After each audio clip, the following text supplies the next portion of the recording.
Welcome to the Sypnotix. I am Alex. I wanted to thank Thronmax for sending us a unit to review. Although they sent it to us, everything that I'm saying here is on my own fruition. They're not going to read or watch this prior to publishing before you guys see this. The Twist S6 boom arm from Thronmax is kind of enticing for a few different reasons. Instead of going on a vertical axis like a majority of desk arms, that especially the ones I've been kind of accustomed to, I actually had one from Thronmax that I purchased a long time ago, and those kind of come up and down. This one swivels from the horizontal axis, meaning it goes from left to right and it twists that way instead of up and down. You can pull the arm in and out or left and right. The tension adjustable joint on the top arm does rotate on a 90-degree vertical trajectory though. So just because it goes left and right doesn't mean the top arm can't kind of stretch up and down a little bit. So even though it does all that, this does allow the microphone mounted to be in different heights, and it can kind of effectively be manipulated to fit into whatever kind of video frame you want it to be. The cool thing about this too is this form factor has kind of skyrocketed in popularity. I'm sure a lot of you guys have kind of seen where this has been around in videos of influencers or things like that you've seen online. So a lot of people mount this at the back of their desk and it goes underneath their monitor and out, and it looks for a really clean, very awesome look. I don't have that. I have it mounted on the side. Due to the length of my monitor, I do have a kind of like a super ultra wide monitor here. So it was a little difficult for my arm to swing back out around. So I dedicated it exactly where I normally have my microphone, which is on the side. But still, it is very low to the desk, and just the appearance of it does look really cool. The thing is, when you buy this Thronmax, it does come with a couple different levels of height settings. That first level there, there's two different sets of heights. I've used the lowest one, so I did go on that route to keep my microphone as low as possible to my desk. Another thing that I kind of like about these low profile arms instead of the vertical ones coming down is that they fold up really nicely. It just bends back into place, and there's a great resting position for the mic that naturally goes parallel to one another straight off your desk. So I do like that it's just simplified, clean when you store it away on the edge of your desk. Also, Thronmax has always been really good at kind of having that cable compartment under. You can easily just slide the cable, and then there's a clip mount on there that encloses the cables and kind of holds it in place. It's not like the perfect solution, as you still get the entry and the out points going onto the next arm, so you still kind of see some cable, but at least it keeps it organized for whatever frame you have of the microphone in the video. So Thronmax says the S6, the Twist S6, is made of some sort of like premium stainless steel metal. In fact, the entire product is made of metal. While the X6 is indeed made of metal, I can vouch for that. It isn't too heavy though. It's not like some thick piece of metal. It's actually pretty light, surprisingly light. I wouldn't necessarily say this is a premium product either. It is very thin sheet of, I guess, metal that they use. The joints and suspension though, and the springs are all quite sturdy. However, it could be slightly smoother. You can adjust the tension, but for some reason, one reason or another, I couldn't adjust it to find the perfect tension that I'm normally comfortable with. And I actually did that with my previous Thronmax. So something interesting here that I couldn't find the right one for this form factor. So as I mentioned before, I mounted this on the edge of my desk using the C-clamp. So this uses a C-clamp mechanism that basically all of these boom arms for desks use. Very simple setup. Once you pull it out, you can do that. You stack it on top of one another to build this out, kind of like Legos in a way. So it's very simple to set up. The Mdrill Ghost, this microphone here, is a Thronmax product. It's their USB plug-and-play microphone that records in 96 kilohertz by 24 bits. It's targeted at the gaming market. Obviously, the aesthetics of this microphone is very gaming-centric. It'll fit right in with like a Twitch stream. So even though there's this aesthetic flair to the product, does this thing actually perform well? Is there more than meets the eye other than this gaming aesthetics? And I actually do think so. This entire video is recorded off of this Thronmax Mdrill Ghost. I'm not going to edit it. This is the raw footage straight from the microphone. So you can kind of get a gauge for what you're working with, whether you think it's clean enough or gives you certain clarity for you to work with in post. That's up to you to decide. So I'll give you some thoughts right now, but I wanted to talk about the layout and the design really quickly. There are 2 controllable RGB locations for this microphone. I guess you can technically say 3, but it's not really controllable for the third one. But the 2 main ones are the this cage area where the microphone's located. You get this huge RGB light that's the center frame of, or center point of this entire device. And then also located on the very bottom is a ring, an RGB ring, which we'll talk about in a second. I have to say this is a very enticing appearance. Just looking at this cage with this light here, it reminds me of like holding a lantern with a flickering fire light inside. It just looks really nice. I specifically love the dark blue setting, as I do think it resembles like a blue flame glistening in a lantern. I think that looks beautiful and gorgeous on camera.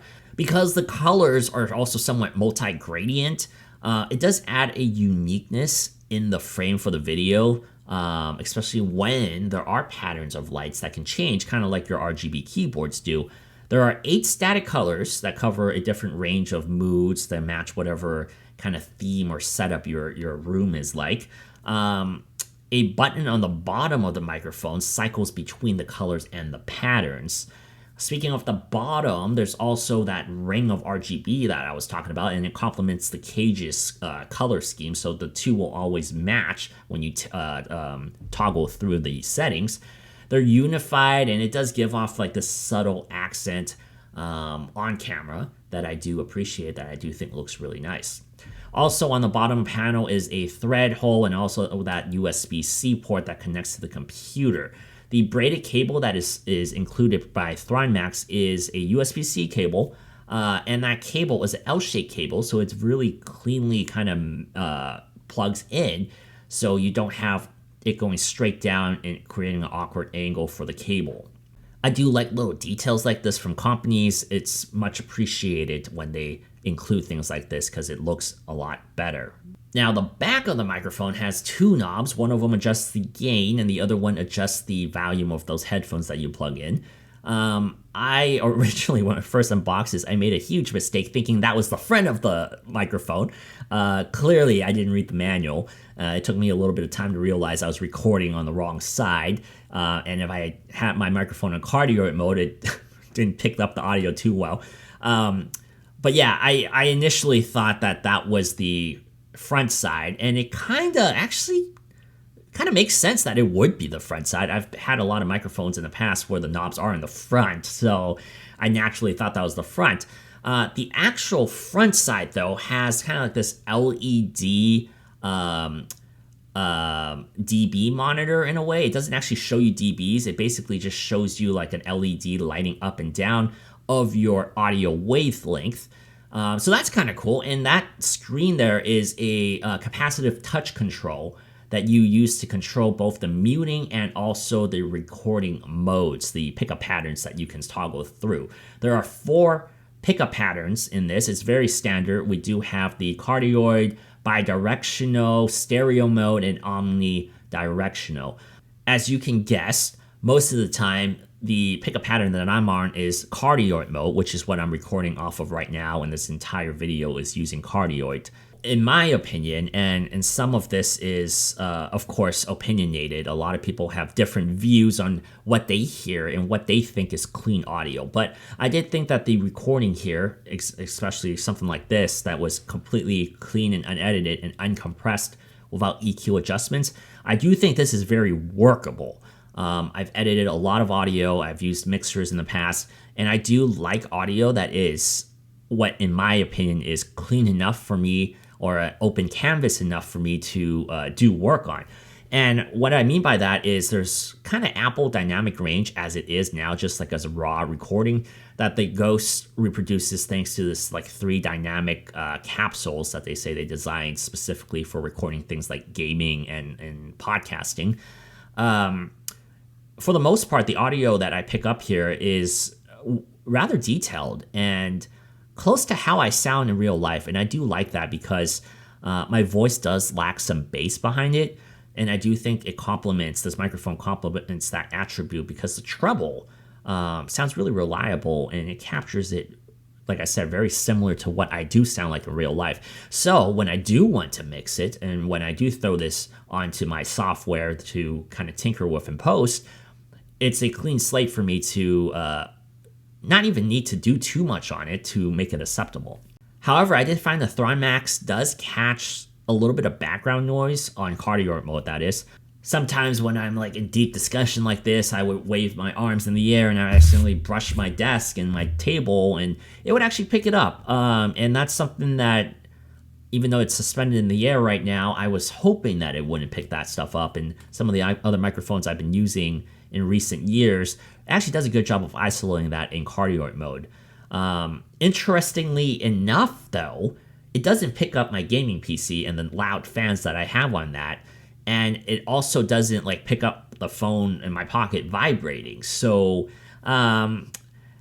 it's kind of a mixed thing for me. Like some background noise that I don't want to hear, it doesn't pick up. Some that I do kind of don't mind, it doesn't pick up. Another thing that I did have that you can kind of notice here is I don't have an external pop filter on here.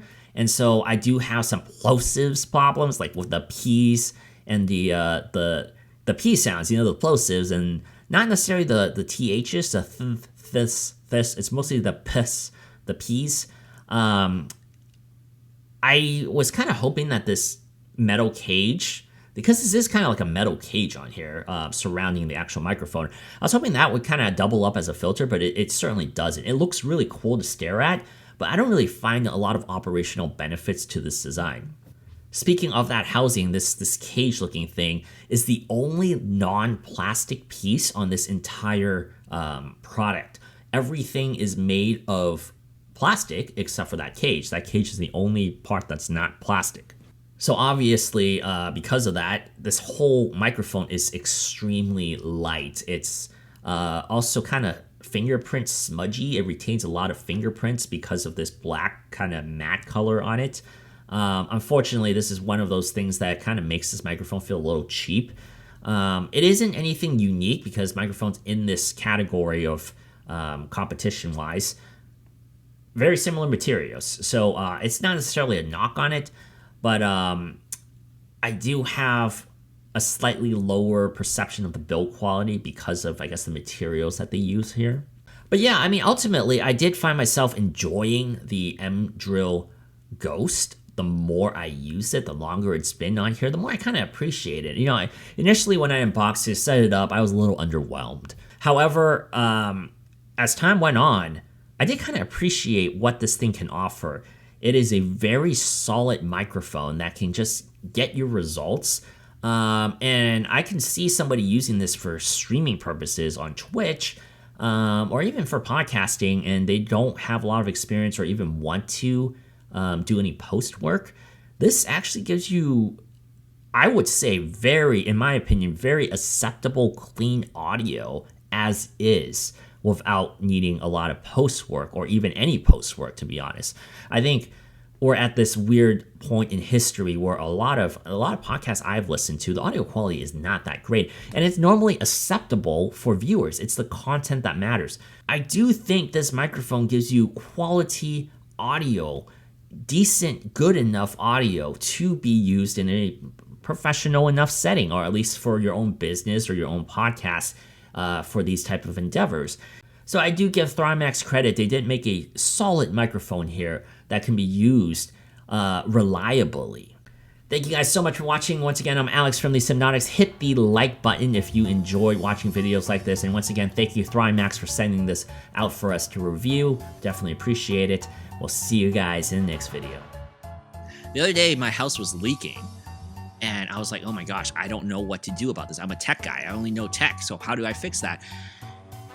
And then you subscribed and it fixed it. So thank you.